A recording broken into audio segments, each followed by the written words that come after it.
My thanks to Jim Grogan as chairman of the big event, and what a job he did.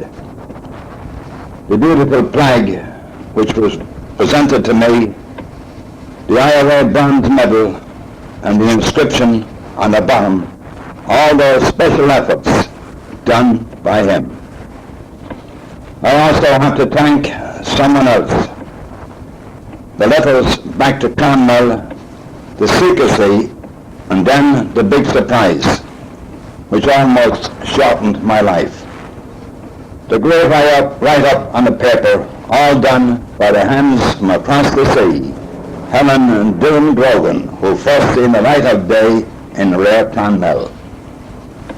And then, of course, another big secret, which almost again shortened my life, meeting my sister Nellie. Again, I want to thank all my family who made it possible with financial assistance to have my sister over here for the big event. That I will never forget.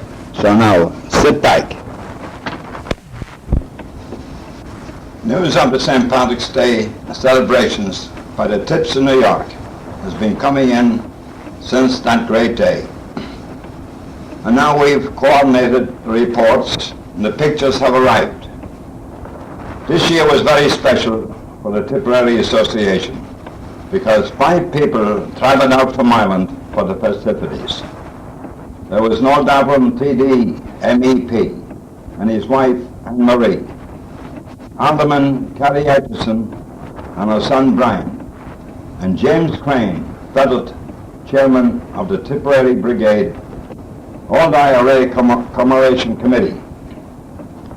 They attended a Tipperary function on March 15th, at which special surprise tributes were paid to Patrick Doheny, correspondent secretary of the Tipperary Men's Association, whose articles frequently appear in this paper.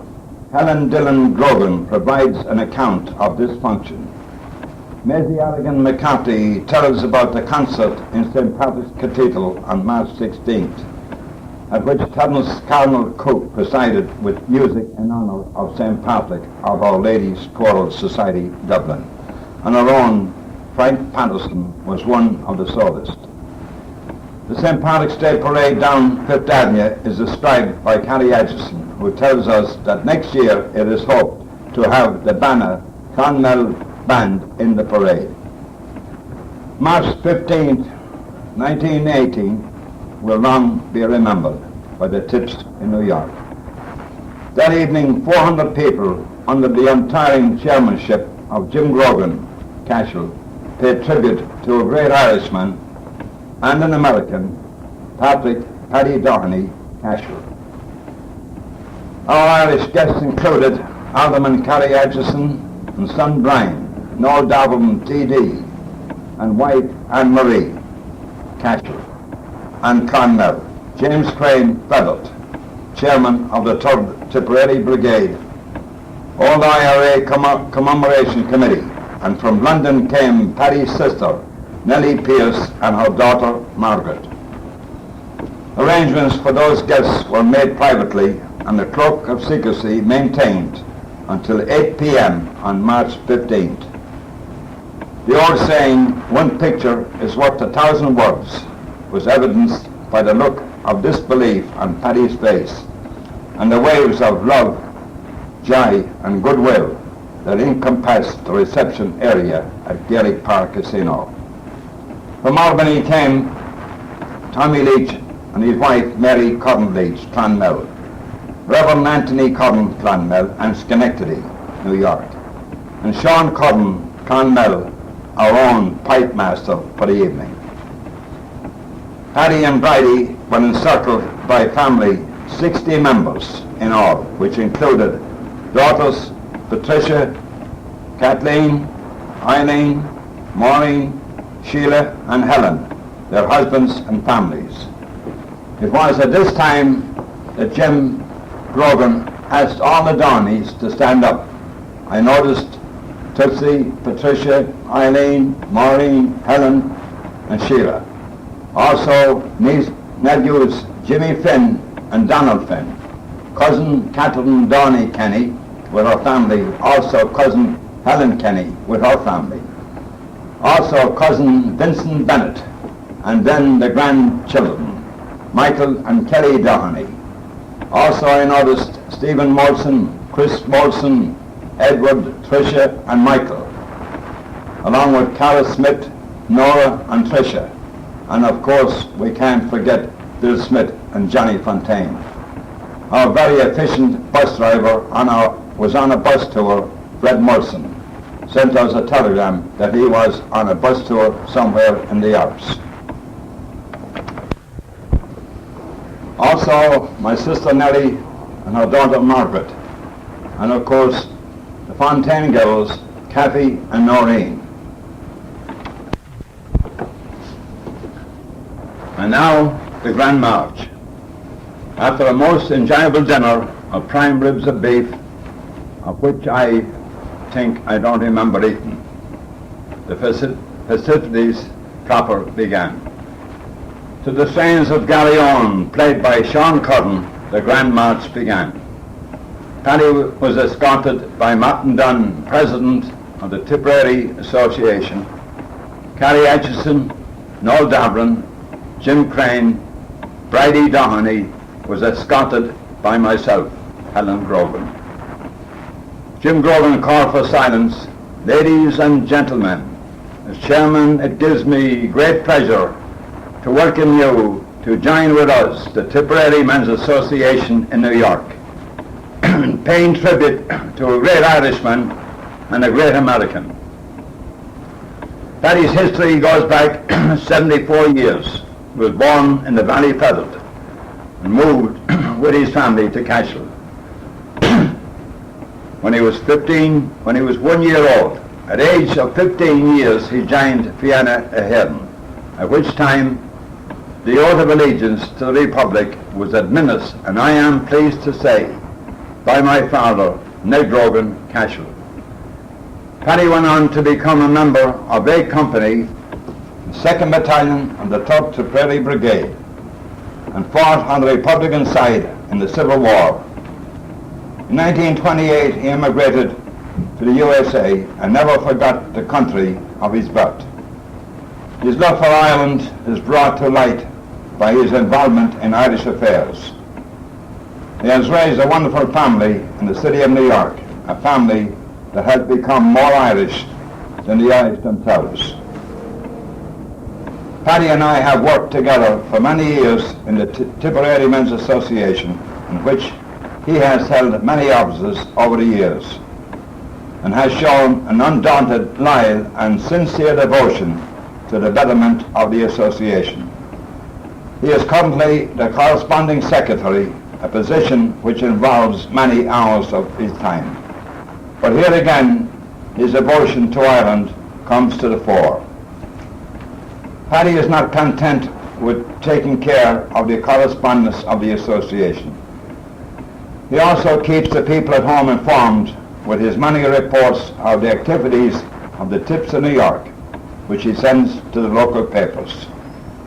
One of the projects dear to his heart is the 3rd Tipperary Brigade Commemoration Committee, which in his opinion, and mine too, do a tremendous job in preserving the memory of our great Irish heroes by restoring places like the Republican Cottage in the Nile Valley, the erection of memorials, monuments and road signs, etc. Those are the places where history was made. And what better way could future generations learn Irish history than to visit the places where our great heroes lived, and where they fought, and yes, even where some of them died. In the words of the old song, The Old Brigade, where are the men who stood with me when history was made? Now, ladies and gentlemen, I give you one of the men who was there when history was made. One of the boys of the Old Brigade, Mr. Patrick Paddy Doheny. Standing ovation. After a standing ovation and a round of thunderous applause, Jim read congratulation messages from the Antisha Mr. Charles Haughey. Michael O'Kennedy, Minister of Finance, William McInerney, Chairman of the Cashel Urban Council, also signed by the people of Cashel. His sister, Mrs. Dolly Ryan, who was ill and unable to attend the celebrations. Jim then introduced Alderman Carrie Atchison, who said, "On behalf of the old IRA committee, I present you Paddy with a hand-conclaven bridge plate suitably engraved with the Tipperary crest and a tribute to this great son of Tipperary, who whilst he may have gone to New York as far back as 1928 and made it his home, never lost contact with all the survivors of his fighting days in Ireland. He acted many times as coordinator between the Tipperary Men's Association in New York and the 3rd Tipperary Brigade of the old IRA Committee, and ensured that funds were available to assist in the building of a number of memorials which were erected in recent years.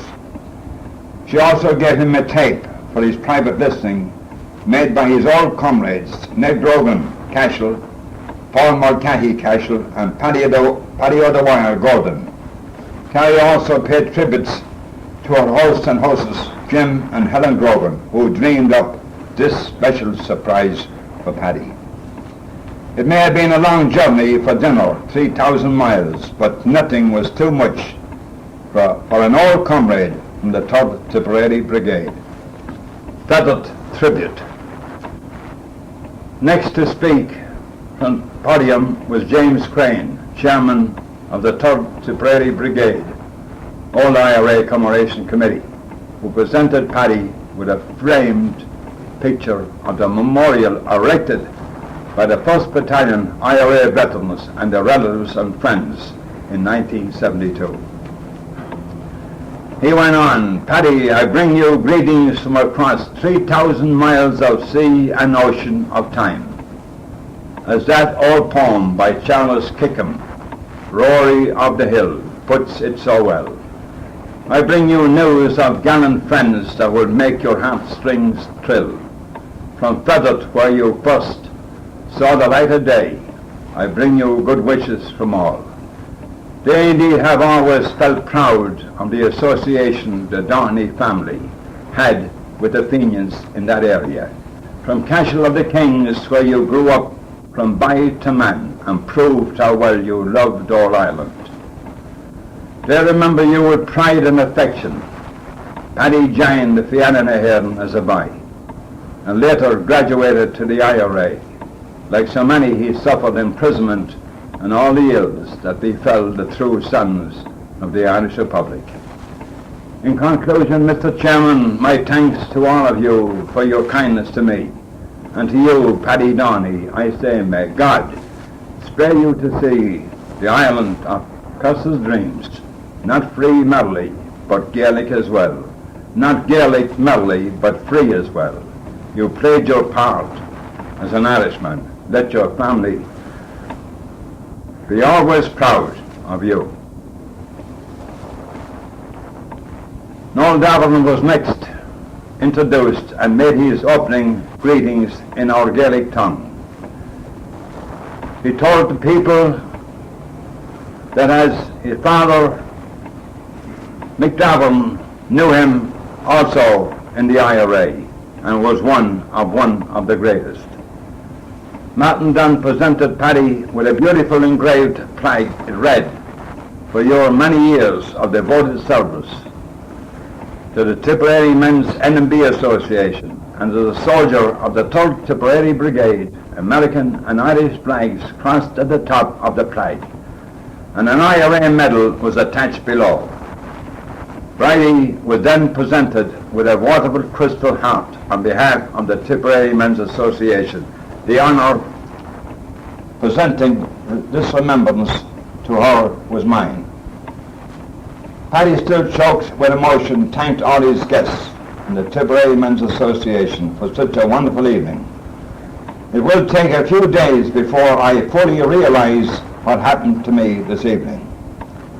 Amid a terrific round of applause, he proceeded to his table where he was congratulated by family and friends. Larry Cunningham's song, Tipperary Town, was proven so true. So now, that was the end of one great evening. Thank you all.